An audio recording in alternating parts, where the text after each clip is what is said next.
Disclaimer.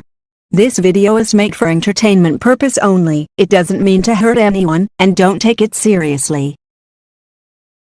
अस्सलामुअलैकुम तमाम देखने वालों और तमाम सुनने वालों को मेरे चैनल देसी गर्ल रोस्ट में आपको फिर से वेलकम करती हूँ। आज की वीडियो का टॉपिक है Pakistan versus south Africa ODI series. Okay 3 मैचों की सीरीज़ में पाकिस्तान ने 2-1 से साउथ अफ्रीका को हरा दिया। बहुत वन साइडेड तो नहीं जीते, पर जीत तो जीत होती है ना। इस जीत के बाद पाकिस्तान वर्ल्ड चैम्पियनशिप वनडे में दूसरे नंबर पे आ गया है। पहला मैच पाकिस्तान ने लास्ट बॉल पे जीता और उसमें बहुत सी अच्छी परफॉर्मेंसेज आई। डसन ने एक कमाल की सेंचुरी स्कोर की और साउथ अफ्रीका को एक बुरी हार से बचा लिया। फ़खर जमान पहले वनडे में तो जल्दी आउट हुए, बट बाकी में उनका परफॉर्मेंस बहुत ही अच्छी रही। इमामुल हक की ओवरऑल परफॉर्मेंस इस सीरीज़ में मुझे तो बहुत अच्छी लगी। कोई कितना भी उसे पर्ची बोलता रहे, लेकिन आई थिंक उनकी जो जगह है वो वनडे में तो बनती है। ये बड़ी अच्छी बात कही आप। और हमारे फ़खर भाई रहे सीरीज़ की हाईलाइट। बहुत ही शुक्र है कि उनकी जो है फॉर्म वापस आ गई है, एंड आई होप ये फॉर्म जो है अब आगे चलती रहे वर्ल्ड कप तक। वो मैन ऑफ द सीरीज़ भी रहे और बहुत ही अच्छी परफॉर्मेंस थी, मतलब डिस्क्राइब नहीं कर सकते आप वर्ड्स में, इतनी अच्छी उनकी परफॉर्मेंस थी। बाबर द ग्रेट आज़म। जाहिर सी बात है अब हम अपने कैप्टन के बारे में बात करने लग गए। बाबर की गेम इस सीरीज़ में भी कमाल रही, लाइक एज ऑलवेज। और बाबर 28 डबल डिजिट्स इनिंग खेलने वाले खिलाड़ी भी बन गए हैं इसके साथ। मतलब कि यार कोई कमाल ही बैट्समैन है अपना ये बाबर आजम। और इसी परफॉर्मेंस के साथ जो है वो विराट कोहली को वनडे इंटरनेशनल रैंकिंग में पीछे छोड़ के नंबर 1 पे आ गए। पर ये अलग बात है कि आईसीसी ने अभी तक जो है वो नहीं अपडेट की है रैंकिंग। बुरा लगता है भाई, आप लोग भी जानते हो यार। आईसीसी के बिहेवियर पे हम बाद में बात करेंगे। अब आ जाते हैं अपने पेस अटैक पे। मुझे ऐसे लगता है कि शाहीन शाह अफरीदी के साथ न्यू बॉल करने वाला एक बॉलर की हमें बहुत ज़रूरत है, और वो जगह आमिर को मिलनी चाहिए, ऐसा मुझे लगता है, क्योंकि उनकी अभी बहुत क्रिकेट बाकी है। वैसे तो सभी अच्छा बॉल कर रहे हैं, बट न्यू बॉल के साथ शाहीन के साथ एक जो है बॉलर लाइक आमिर होना चाहिए। तीनों मैच में हमारा टॉप ऑर्डर कमाल परफॉर्म करता रहा। सारा मसला बना मिडिल ऑर्डर की वजह से, जो कि तीनों मैचेस में फेल हुआ। दानिश अजीज़ और उस्मान कादिर को जो है वनडे कैप्स मिली, तो वेलकम करते हैं हम उनको अपनी टीम में। लेकिन दानिश अजीज़ ने 2 मैच खेले और कुछ भी परफॉर्म नहीं किया उन्होंने। और मुझे एक बात तो बिल्कुल समझ नहीं आती कि आसिफ अली को कितना चांस और दिया जाएगा। वो कोई 50 मैच खेल चुके हैं विदाउट एनी परफॉर्मेंस। सिर्फ PSL में उनकी परफॉर्मेंस होती है और उसी बेसिस पर उसे टीम में लिया जाता है, और फिर वो यहाँ पे आके वही करते हैं जो इन्होंने इस सीरीज़ में किया है। मुझे तो लगता है आसिफ अली को भी सीरियसली सोचना पड़ेगा कि उनकी क्या जगह है टीम के अंदर। अब आते हैं अपने सरफू भाई पे। सरफराज को देख के बहुत ही अच्छा लगा, बहुत दिनों बाद। और अगर उसकी फॉर्म है तो क्या मसला है उसको खिलाने में भाई। मुझे ऐसे लगता है इस सीरीज़ के बाद सिर्फ 2 मसले सामने आए हैं हमारी टीम में। एक तो हमारा मिडिल ऑर्डर बुरी तरह फेल हुआ, और दूसरा एक फास्ट बॉलर जो न्यू बॉल करवा सके। वैसे तो हम सीरीज़ जीते हैं, लेकिन इसके ऊपर काम करना पड़ेगा। साउथ अफ्रीका के 3 नहीं बल्कि 5 जो है मेन बैट्समैन और मेन खिलाड़ी जो हैं वो IPL खेलने चले गए।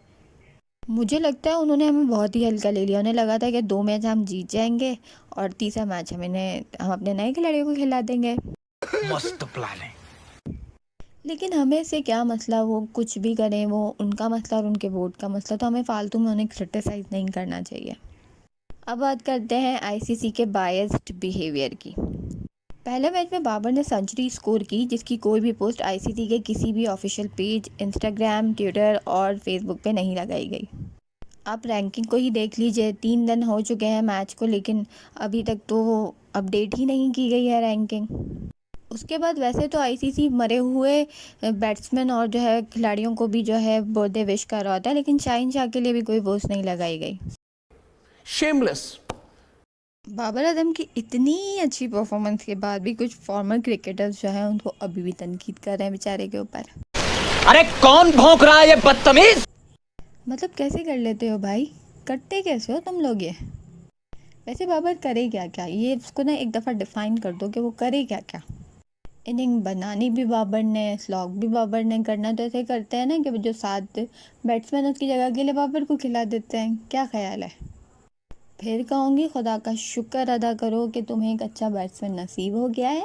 उसको जो है खेलने दो, वो कोशिश कर रहा है स्लॉगिंग की, और मुझे तो लग रहा है उसने बहुत अच्छी स्लॉगिंग की। उसने लास्ट ओवर में 3 छक्के मारे, वो तो खैर वो कैच हो गया, वरना तो वो सेंचुरी भी बाबर कर लेता पूरी। तो बर्राए मेहरबानी उसे जीने दो।